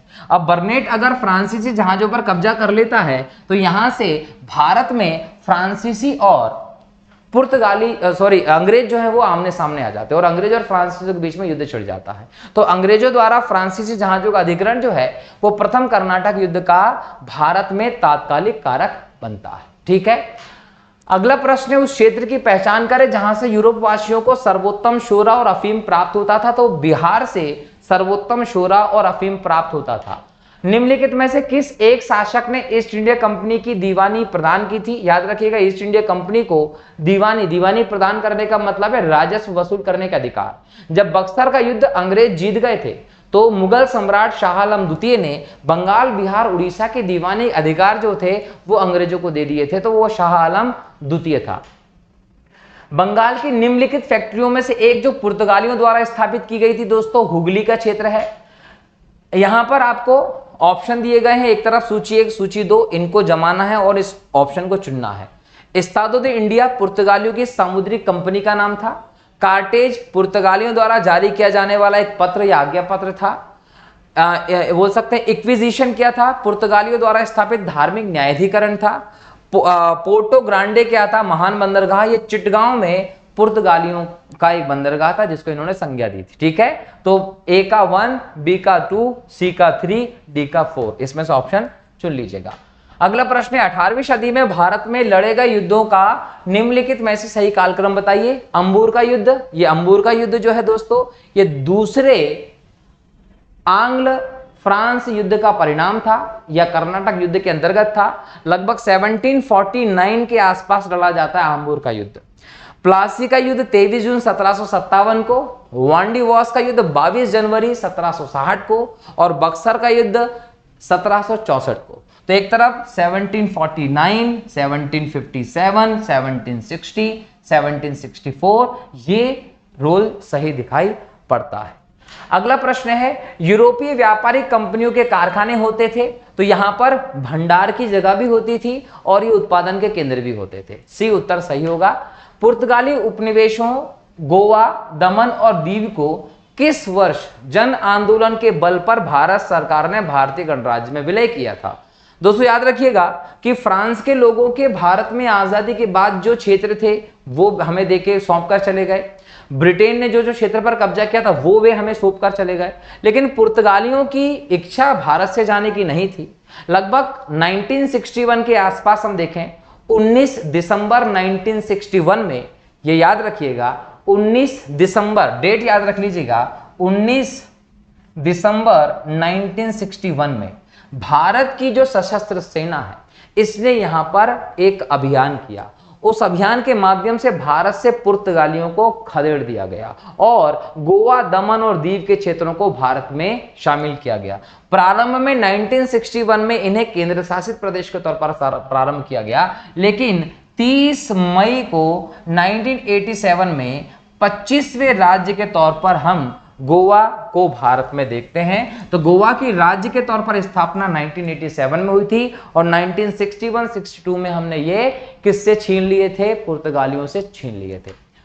भारत से भारतीय वस्त्रों को सबसे पहले निर्यात की वस्तु बनाने का श्रेय किसे जाता है? दोस्तों भारतीय वस्त्रों को निर्यात की वस्तु बनाने का श्रेय फ्रांसीसियों को जाता है। लेकिन अगर मैं कहूं अगर मैं कहूं शोरा का, नील का और सूती वस्त्र का, तो वो डचों ने भारत से निर्यात किया था। लेकिन अगर हम भारतीय वस्त्रों की बात करें सिर्फ, तो भारतीय वस्त्रों को प्रमुख रूप से निर्यात की वस्तु फ्रांसीसियों ने बनाया था। वह कौन सा निर्णायक युद्ध था जिसमें अंग्रेजों ने डचों को हरा दिया, जिस कारण डचों की भारत में चुनौती खत्म हो गई? दोस्तों याद रखिएगा, डचों का भारत में काली मिर्च पे और विशेष तौर पर सूती वस्त्र का जो क्षेत्र है, इस पर ध्यान था, और सूती वस्त्र को इन्होंने भारत से निर्यात की वस्तु भी बनाया। इसके अलावा उनका पूरा जो ध्यान था वो इंडोनेशिया के स्पाइसी आइलैंड पर था। डच जो थे वो भारत में इतना ज्यादा इंटरेस्ट नहीं ले रहे थे। हालांकि 1602 में डच की कंपनी बनती है और 1605 के आसपास हम देखते हैं मसूलीपट्टनम में पहली फैक्ट्री बनती है। उसके अलावा इन्होंने भारत के अन्य क्षेत्रों में भी अपनी फैक्ट्री खोली, परंतु इन्होंने जल्द ही दूसरी यूरोपीय शक्तियों से संघर्ष में फंस गए और वह संघर्ष अंत में इतना बड़ा कि वेदरा का युद्ध होता है 1759 में। अंग्रेजों से ये युद्ध हार जाते हैं। इस युद्ध को हारने के बाद भारत में अपनी सभी संपत्तियों को अंग्रेजों को बेचकर ही अंग्रेज भारत से चले जाते हैं डच, और इन्होंने इंडोनेशिया के क्षेत्रों पर अपना कब्जा बनाए रखा था। ब्रिटिश इंडिया कंपनी का गठन किया गया था, याद रखिएगा कि 1599 के आसपास मर्चेंट दी एडवेंचर जो व्यापारियों का समूह था, इंग्लैंड की महारानी एलिजाबेथ के पास जाता है और उनसे बोलता है कि हमें पूर्व के देशों के साथ व्यापार करने के लिए अनुमति चाहिए। इंग्लैंड की महारानी एलिजाबेथ 31 दिसंबर सन 1600 को इन्हें वो अनुमति देती है और 15 वर्षों के लिए व्यापारिक एकाधिकार प्रदान करती है। इनकी जो कंपनी थी वो ईस्ट इंडिया कंपनी के नाम से फेमस हुई थी, ये याद रखना है, ठीक है। इस समय भारत में जो मुगल सम्राट थे कंपनी के बनने के समय वो अकबर थे और वहां रानी एलिजाबेथ थी। ब्रिटिश ईस्ट इंडिया कंपनी का प्रथम गवर्नर कौन था? टॉमस स्माइथ जो था वो पहला गवर्नर था ब्रिटिश ईस्ट इंडिया कंपनी का। कैप्टन विलियम हॉकिंस किस जहाज से भारत पहुंचा था? हेक्टर नामक जहाज से विलियम्स हॉकिंस जो था वो भारत आया था। मतलब भारत आने वाला ब्रिटिश कंपनी का पहला जहाज कौन सा था? वो हेक्टर था। और ड्रैगन जो है, रेड ड्रैगन, भारत आने वाला पहला ब्रिटिश जहाज था, ठीक है। 1661 में पुर्तगाल के राजा ने अपनी बहन कैथरीन ब्रिगेंजा की शादी इंग्लैंड के राजा चार्ल्स द्वितीय से कर दी। अच्छी बात ही कर दी, तो पुर्तगाल और ब्रिटेन संबंधी बन गए थे। इस उपलक्ष्य में उसने कौन सा भारतीय द्वीप चार्ल्स द्वितीय को दहेज में दे दिया था? देखिए दहेज में तो भारतीय द्वीप ऐसे देख रहे थे जैसे इनके अब्बा जान का द्वीप था, इनके अब्बा जान अपनी विरासत में छोड़कर गए थे। कितनी बड़ी बात है। हमारा जो बंबई है उस पर पुर्तगालियों का अधिकार था। पुर्तगालियों की जैसी शादी हुई तो उन्होंने दहेज में बंबई दे दिया अंग्रेजों को। और अंग्रेजों को देखिए 15 पाउंड वार्षिक की दर पे ये कंपनी को किराए पे दे देते हैं उस बंबई को। मतलब बंबई की वैल्यू क्या समझ रखी थी? ऐसे ही दहेज में दे दे रहे थे, ऐसे ही किराए पे दे दे रहे थे। बताइए इंटरलोपर्स क्या है? इंटरलोपर्स अनधिकृत व्यापारियों के रूप में सामुद्रिक लुटेरे थे। हिंद महासागर का जो व्यापारिक मार्ग था उस पर पहले समुद्री लुटेरों का बहुत ज्यादा प्रभाव था। कहीं ना कहीं पुर्तगालियों ने इस पर नियंत्रण करने का प्रयास किया था, इससे हम इंटरलोपर्स कहते हैं। इस पूरे महासागर को दोस्तों रत्नाकर भी कहा जाता है क्योंकि पहले ये इन लोगों से बहुत ज्यादा प्रभावित रहा है, ध्यान रखिएगा। 1632 में गोलकुंडा के किस सुल्तान ने अंग्रेजों के नाम सुनहला फरमान जारी कर 500 पैगोड़ा वार्षिक कर के बदले में उन्हें गोलकुंडा के राज्य के बंदरगाहों में स्वतंत्रता पूर्वक व्यापार करने की अनुमति दे दी? भारतीय राजाओं को न जाने क्या हो गया था, अंग्रेजों के वास्तविक चरित्र को वो पहचान ही नहीं रहे थे। बताइए गोलकुंडा राज्य जो था पूरा, उसमें जितने भी बंदरगाह थे उनका स्वतंत्र तरीके से बिना रोक टोक के व्यापार करने की अनुमति दे दी गई थी अंग्रेजों को, और इसके बदले में केवल 500 पैगोड़ा ले रहे थे साल भर में टैक्स के तौर पर। 500 पैगोड़ा, पैगोड़ा मतलब उनकी मुद्रा थी। तो ये बहुत अलग विषय दिखा और इसको एक सुनहला फरमान कहा गया जो गोलकुंडा के शासक अब्दुल्ला कुतुब शाह के द्वारा जारी किया गया था। गोलकुंडा दोस्तों पहले हैदराबाद रियासत का हिस्सा था। हैदराबाद रियासत निजामशाही वंश की थी, तो हैदराबाद जो रियासत थी इस रियासत का हिस्सा जो था वो गोलकुंडा था। ये गोलकुंडा दोस्तों हीरे के बाजार के तौर पर भी फेमस था, और हीरे के बाजार के तौर पर फेमस ये जगह जो थी कोहिनूर हीरे की जगह भी मानी जाती है। आंध्र प्रदेश में थी ये, फिर तेलंगाना लगे तो तेलंगाना के इलाके में अब पड़ता है।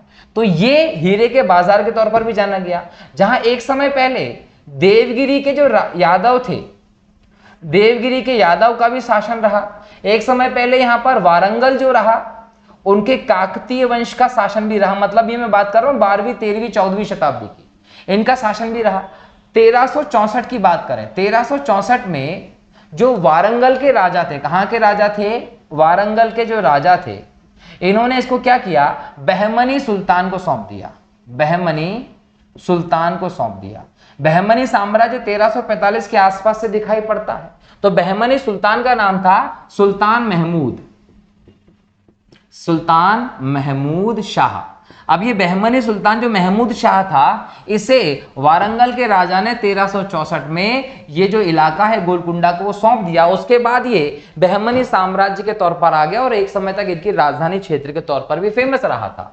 लंबे समय तक इनका शासन रहा और बाद में यहाँ का जो राजा था अब्दुल्ला कुतुब शाह जो था, इसने गोलकुंडा का जो बंदरगाह है वो अंग्रेजों को दे दिया था। ठीक है, ये याद रखिएगा। अगला प्रश्न है 1639 में अंग्रेज फ्रांसिस डे, इसका नाम याद रख लीजिएगा। अंग्रेज कौन था? Francis day. कहां के शासक से मद्रास को पट्टे में लिया था? किसको पट्टे में लिया? मद्रास को। और वहां एक किलाबंदी कोठी बनाई थी। तो ये फ्रांसिस डे नाम का व्यक्ति था जिसने चंद्रगिरी के राजा से मद्रास को पट्टे में लिया और यहां पर एक कोठी बनाई थी। इस कोठी का नाम था फोर्ट सेंट जॉर्ज। तो फोर्ट सेंट जॉर्ज नाम की जो कोठी थी, ये व्यापारिक कोठी थी और ये अंग्रेजों का, याद रखिएगा, ये अंग्रेजों का मुख्यालय भी बना था। ये कहां पर मुख्यालय बना था? कोरोमंडल पे। तो कोरोमंडल तट पर अंग्रेजों का मुख्यालय के तौर पर फोर्ट सेंट जॉर्ज था, जो कि चंद्रगिरी के राजा से मद्रास को पट्टे में लेकर फ्रांसिस डे के द्वारा लगभग 1641 के आसपास स्थापित करवाया गया था। तो फोर्ट सेंट जॉर्ज मद्रास में है, ये याद रखिएगा। अंग्रेजों ने पूर्वी भारत में पहली बार उड़ीसा में महानदी के मुहाने पर हरिहरपुर, बालासोर और पीपली में फैक्ट्रियां स्थापित की थी। तो हरिहरपुर हो, बालासोर हो और पीपली में किसकी फैक्ट्रियां थी? अंग्रेजों की फैक्ट्रियां थी और ये फैक्ट्रियां 1633 में इन्होंने स्थापित की थी। अगला प्रश्न है शाहजहां के पुत्र एवं बंगाल के तात्कालिक सूबेदार शाह शुजा। याद रखिएगा, जब शाहजहां का शासन था तो बंगाल का सूबेदार उसका बेटा शाह शुजा था। इसने क्या किया? ब्रिटिश कंपनी को निशान, निशान का मतलब होता था शहजादों द्वारा जारी किए गए आदेश पत्र, शहजादों द्वारा जारी किए गए आदेश पत्र को निशान कहते थे। तो निशान कब प्राप्त हुआ? जिसमें कंपनी को 3000 रुपए वार्षिक के बदले में व्यापार का एकाधिकार मिला। तो वो 1651 था और यहां से पूर्वी भारत में अंग्रेजों की पहली फैक्ट्री खुलती है हुगली में। अब अंग्रेजों की वारासोर और उड़ीसा वाले क्षेत्र में 1633 में, सूरत पश्चिम में 1613 में, दक्षिण में मसूलीपट्टनम में 1611 में, अलग अलग जगह पर फैक्ट्रियां खुल चुकी थी। किट बादशाह के आदेश पर मुगल सेना ने 1886 ईस्वी में हुगली पर आक्रमण कर अंग्रेजों को निकाल दिया था। तो शाह शुजा की आज्ञा से हुगली में 1651 में जो फैक्ट्री खोली, उस पूरी जगह से 1686 में अंग्रेजों को औरंगजेब ने निकाल दिया था। क्यों निकाल दिया था? उसका एक कारण भी है। कारण यह है कि 1680 में औरंगजेब ने एक फरमान जारी किया। औरंगजेब ने क्या किया? एक फरमान जारी किया। अब ये फरमान जो जारी किया 1680 में, इसमें औरंगजेब ने कहा कि अंग्रेज जो आप चुंगी कर देते हो, ये चुंगी कर कितना देते हो? 2% देते हो। इसको 2% से बढ़ाकर हम 3.5% कर रहे हैं, बराबर 3.5% कर रहे हैं। ये जैसे ही आदेश निकाला तो अंग्रेजों ने कहा कि हम नहीं देंगे। अंग्रेज ने क्या कर दिया? अवहेलना कर दी। किस बात की अवहेलना कर दी? इस फरमान की अवहेलना कर दी जो 1680 में औरंगजेब ने निकाला था कि चुंगी अब 2% से बढ़ाकर 3.5% ली जाएगी। जैसे ही उन्होंने इस बात की अवहेलना की तो इस बात से औरंगजेब को बाद में गुस्सा आया और औरंगजेब को जैसे ही गुस्सा आया तो उसने क्या किया?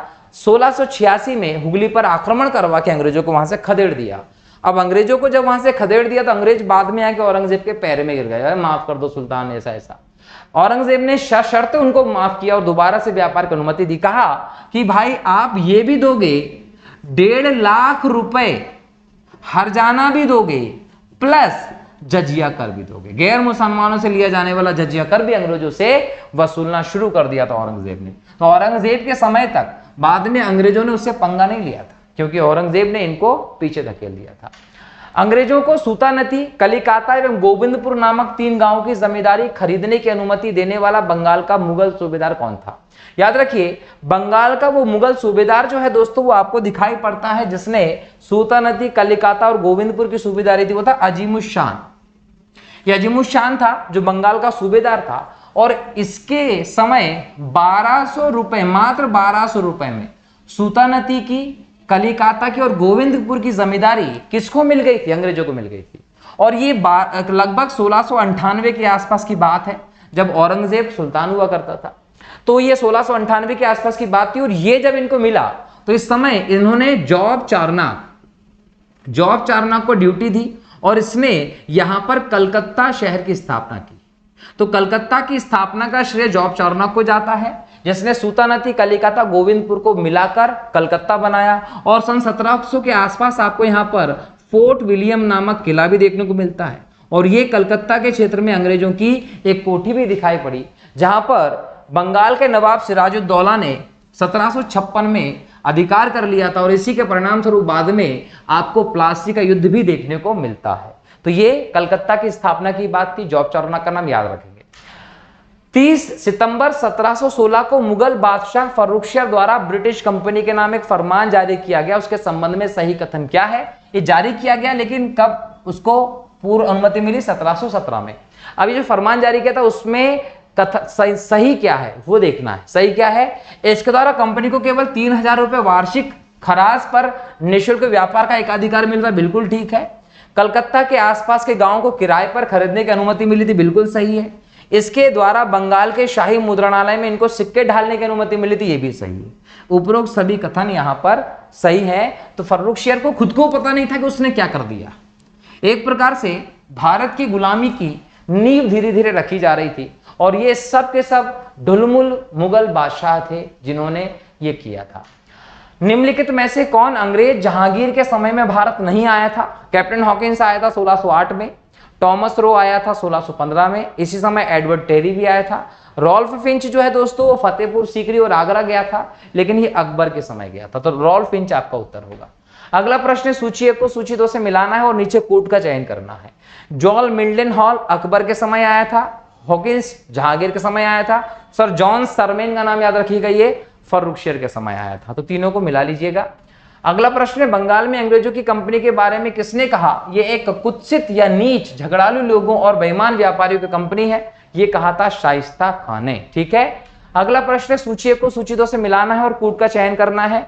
फोर्ट विलियम कहाँ है? कलकत्ता में है। गिल्ड्रिया कहाँ है? पुलिकट पे है। गुस्सासू कहाँ है? चिंसूरा में है। और फोर्ट लुई कहाँ है? पौंडीचेरी में। मिला लीजिएगा। फ्रांसिस मार्टिन ने बीजापुर के सुल्तान सिकंदर आदिल शाह के अधीनस्थ वल्लीकोंडपुरम के मुस्लिम सूबेदार शेनका लोदी से परदुचेरी नामक एक छोटा सा गांव प्राप्त किया था। तो परदुचेरी नाम का छोटा सा गांव किसने प्राप्त किया था? फ्रांसिस मार्टिन ने। किससे प्राप्त किया था? बीजापुर के सुल्तान जिनका नाम था सिकंदर आदिल शाह। सिकंदर आदिल शाह बीजापुर के सुल्तान थे, जिनसे फ्रांसिस मार्टिन ने परदुचेरी नाम का छोटा सा गांव लिया था और परदुचेरी को पौंडीचेरी के नाम से विकसित करके स्थापित किया था। तो पौंडीचेरी का संस्थापक फ्रांसिस मार्टिन को माना जाता है। जॉब चारनाक का को कलकत्ता का माना जाता है। और लुटियंस जो है उसको दिल्ली के लुटियंस जोन का माना जाता है। याद रखिएगा। फ्रांसीसियों को चंद्रनगर बस्ती किसने भेंट की थी? याद रखिएगा। फ्रांसीसियों को शाइस्ता खान ने चंद्रनगर की बस्ती भेंट की थी 1673 के आसपास। मुगल बादशाह ने किसे नवाब की पदवी दी थी? डुप्ले। डुप्ले जो है दोस्तों इसको मुगल बादशाह ने नवाब की पदवी दी थी। डुप्ले की बात करें तो डुप्ले एक फ्रांसीसी, याद रखिएगा, फ्रांसीसी व्यापारिक सेवा में भारत में नियुक्त किया गया था। और प्रारंभ में दोस्तों याद रखिएगा 1731 में आया, 1731 में आया और इसे याद रखिएगा चंद्रनगर का गवर्नर बनाया गया था। तो डुप्ले प्रारंभ में चंद्रनगर का गवर्नर था। लगभग 1741 में 10 साल के बाद इसको पौंडीचेरी का गवर्नर बना दिया गया। याद रखिए डुप्ले कोई योद्धा नहीं था। डुप्ले उसके बावजूद एक अच्छा राजनीतिज्ञ, अच्छा राजनेता था। इसकी भारत में जो नीतियां रही उन्होंने बिना किसी प्रॉब्लम के भारत में फ्रांसीसियों के साम्राज्य को बढ़ावा देना शुरू किया। बस अंतर यह था कि डुप्ले जो था वो दूरदर्शिता का अभाव देखने को मिलता डुप्ले में। क्यों? क्योंकि डुप्ले ने जो अनुमान लगाया था वो ये था कि कहीं ना कहीं मुगलों के खंडर पर भारत में एक विदेशी साम्राज्य की, यूरोपीय साम्राज्य की नींव रखी जा सकती है। ये बिल्कुल सही अनुमान था डुप्ले का। लेकिन डुप्ले ने भारत में यूरोपीय साम्राज्य की स्थापना करने के लिए जो मार्ग चुना वो दक्षिण का चुना। दक्षिण में कई सारी यूरोपीय कंपनियों से उसको टकराना पड़ा, दक्षिण में कई सारी भारतीय शक्तियों से उसको टकराना पड़ा, जिसलिए फ्रांसीसी भारत को जीतने में सफल नहीं हो पाए। लेकिन लॉर्ड क्लाइव ने वही रास्ता बंगाल से पूर्वी भारत से खोज लिया और पूरे भारत पर अंग्रेजों का साम्राज्य स्थापित हुआ। तो लॉर्ड क्लाइव में वो दूरदर्शिता दिखाई पड़ी जो डुप्ले में नहीं थी, लेकिन डुप्ले की कर्नाटक युद्धों में एक इंपॉर्टेंट भूमिका दिखाई पड़ती है। एक बहुत बेहतर सेना नायक के तौर पर आप डुप्ले को देखते हो, जिसने भारत में एक मजबूत फ्रांसीसी साम्राज्य की नींव रखी। लेकिन लगभग 1754 के आसपास जब दूसरा कर्नाटक युद्ध चल ही रहा था, अपने अंतिम मोड़ पे था, उसमें कहीं ना कहीं फ्रांसीसियों को दिक्कत हुई। उसके बाद डुप्ले को फ्रांस की सरकार ने वापस बुला लिया और गोडेहू को उसकी जगह पर भेजा, जो भारत की परिस्थितियों के लिए एक नया व्यक्ति था, जो भारत की परिस्थितियों को नहीं समझ पाया। और इसी समय से भारत में फ्रांसीसियों के साम्राज्य का पतन शुरू हो गया। अगर डुप्ले लगातार भारत में रहता दोस्तों, तो वो कहीं ना कहीं अपनी कूटनीति के बल पर भारत के साम्राज्य को और मजबूती प्रदान करता, ये याद रखिए। ठीक है, डुप्ले के संबंध में क्या सही है? डुप्ले पहला व्यक्ति था जिसने भारत में यूरोपीय साम्राज्य उपनिवेश की नींव रखी थी, बिल्कुल सही है। उसने पहली बार यूरोपीय सेना का भारतीय राज दरबार में भारतीय खर्च पर नियुक्त किया था, यह भी सही है। उसने पहली बार वे हथकंडे प्रयोग किए थे जो भारत को जीतने के लिए अंग्रेजों के मार्गदर्शक बने, ये भी सही है। मतलब उपयुक्त सभी है, याद रखिएगा। फ्रांसीसियों के पतन का प्रमुख कारण क्या था दोस्तों? फ्रांसीसियों के पतन का प्रमुख कारण बहुत सारे थे, इनमें से हम देखते हैं। पहला कारण क्या था? नौसैनिक श्रेष्ठता एवं भारत व भारत के बाहर अंग्रेजों से व्यापारिक प्रतिद्वंदी था। अंग्रेजों की नौसेना दुनिया में सबसे श्रेष्ठ थी और फ्रांस की अंग्रेजों की इसके साथ, ब्रिटिश के साथ, न केवल भारत में बल्कि भारत के बाहर कई क्षेत्रों में दुश्मनी चल रही थी, लड़ाई चल रही थी। तो फ्रांस का ध्यान वहां भी चला जाता था, अमेरिका में हो, यूरोप में हो, भारत में, हर जगह पर इनकी लड़ाई चल रही थी। इस वजह से कहीं ना कहीं फ्रांसीसी कमजोर हुए। फ्रांसीसी सरकार के समर्थन का अभाव, यह सबसे बड़ा डिमेरिट था फ्रांसीसी कंपनी का। जब फ्रांसीसी कंपनी बनी तो इस पर फ्रांस की सरकार का सीधा नियंत्रण था। यहां तक इनको पैसा कितना देना, कितना खर्च करना, यह भी फ्रांस की सरकार निर्धारित करती थी। जबकि ब्रिटेन की, अंग्रेजों की जो कंपनी थी वो स्वतंत्र थी इस मामले में, तो उनकी स्वतंत्रता ने उनकी प्रतियोगिता को बढ़ावा दिया और कहीं ना कहीं वो वहां से सफल होते चले गए। और फ्रांस पर फ्रांस की सरकार का ज्यादा नियंत्रण था, जिस वजह से ये अपने खुले तौर पर निर्णय नहीं ले पाए और निर्णय समय पर नहीं लेने के कारण इनके सारे काम फेल होते चले गए और ये भारत में फेल हो गए। फ्रांसीसी कंपनी का दुर्बल संगठन था, ये भी इनका एक कारण था। तो उपयुक्त सभी कारण आ जाएंगे। कौन सा युद्ध यूरोपीय आंग्ल फ्रांसीसी युद्ध का विस्तार नहीं था? याद रख लीजिएगा, दूसरा कर्नाटक युद्ध जो था वो 1749 से 1754 में होता है।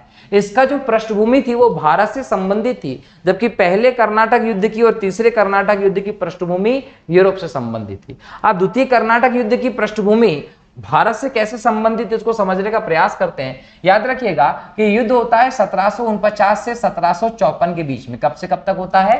1749 से 1754 के बीच में। अब यहां पर क्या है कि लगभग हम देखें 1748 में जो हैदराबाद का निजाम होता है, हैदराबाद का जो निजाम होता है, इसकी हो जाती है मृत्यु। अब हैदराबाद का निजाम जो है, इसकी मृत्यु हो गई। जब इसको ठीक से समझना है ना, इसको ठीक से समझना, इसका आधार यहीं से बनता है। क्या 1748 में हैदराबाद का निजाम जो है उसकी मृत्यु हो गई। हैदराबाद में निजामशाही वंश चल रही थी। कब से? मोहम्मद शाह रंगीला के समय थे। निजाम उल मुल्क चिनकिलिच खां, उसने हैदराबाद में एक स्वतंत्र शासन की स्थापना की और वही निजामशाही वंश चल रहा है। इस निजामशाही वंश का जो निजाम था उसकी 1748 में मृत्यु हो गई। अब मृत्यु के बाद यहां पर शुरू हो गया उत्तराधिकार का संघर्ष। उत्तराधिकार का संघर्ष, ये मैं किसके संदर्भ में बात कर रहा हूं? ये संदर्भ में बात कर रहा हूं मैं हैदराबाद के।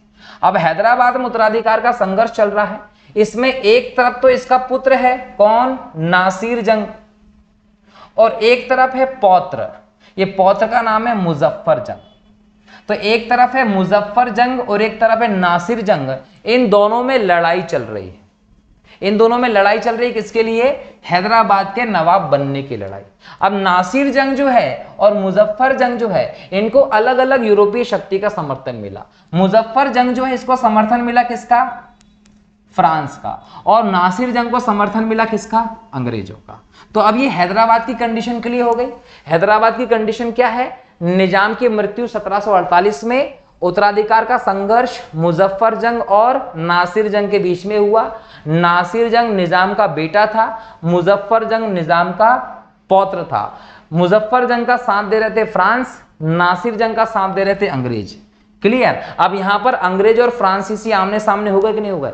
ये भले ही लड़ना नहीं चाह रहे हो बाद में, लेकिन इन्होंने पूरा काम कर लिया था इनको लड़काने का। ये पहला कंडीशन था। सेकंड कंडीशन पे जाते हैं। सेकंड कंडीशन है कर्नाटक से संबंधित।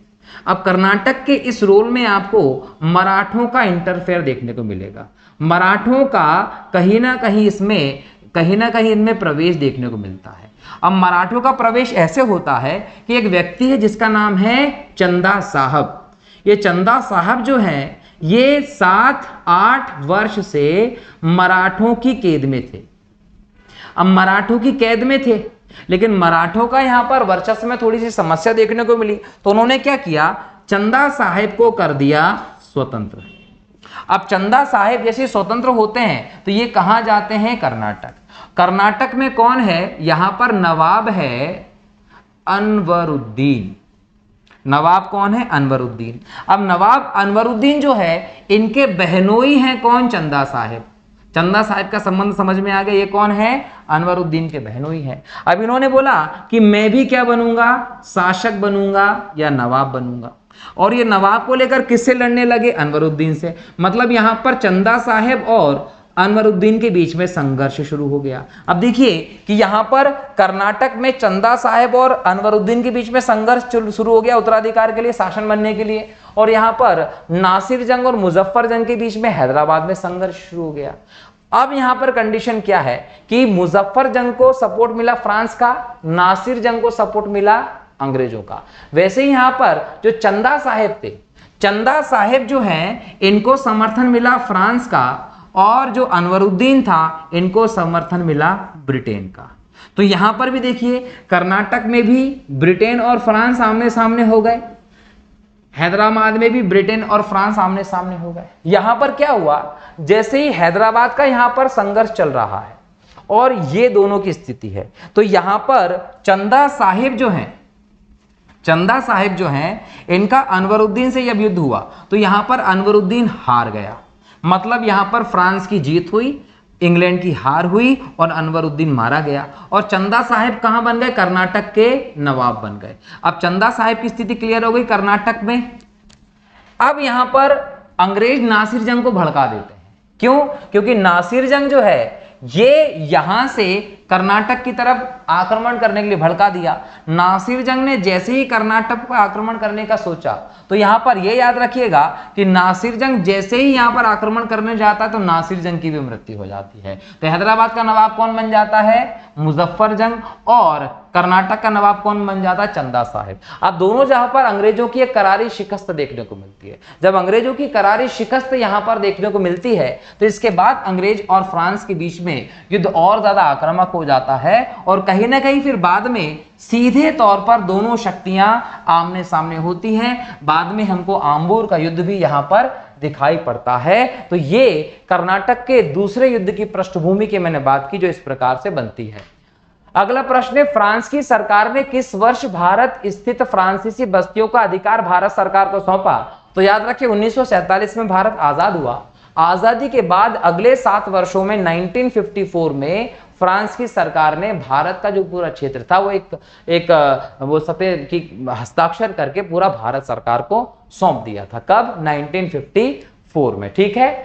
अगला प्रश्न, इतिहासकार मैकाले के अनुसार वह पहला व्यक्ति कौन था जिसने पहली बार अनुभव किया कि मुगल साम्राज्य के खंडरों पर एक यूरोपीय साम्राज्य बनाया जा सकता है? वो डुप्ले था। ठीक है, इसके बारे में आपको बता चुका हूं।